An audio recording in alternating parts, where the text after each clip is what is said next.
আবার চলে এলাম নতুন একটি ভিডিওর সাথে নিয়ে।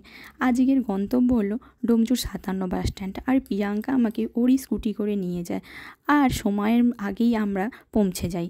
আমার সখী প্রিয়াঙ্কা ভদ্র মেয়ে হয়ে চুপটি করে বসে পড়ে, আমাদের জন্য রসগোল্লা দিয়ে যায়। আমি তো লজ্জা শরমের মাথা খেয়ে একেবারে এক গালে পুড়ে দিলাম রসগোল্লা। আর সাথে সাথেই ব্রাইড এসে উপস্থিত হয়। ব্রাইডকে জিজ্ঞাসা করে নিই যে ও কীরকম লুক চায়।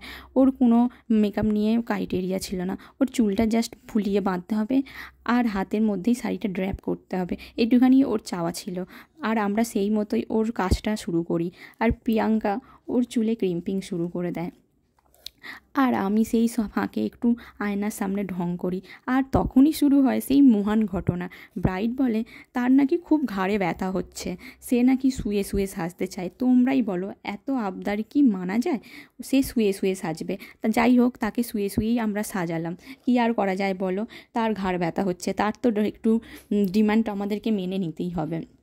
তো আমি ওকে শুয়ে শুয়ে সাজাই এবং প্রিয়াঙ্কা ওকে জুয়েলারি পরিয়ে দেয়, এবং আমিও ওকে মাঝে মাঝে জুয়েলারিগুলো একটু পরিয়ে দেওয়ার চেষ্টা করছিলাম, কিন্তু আমি ওকে জুয়েলারি পরাতেই পারিনি ভালোভাবে।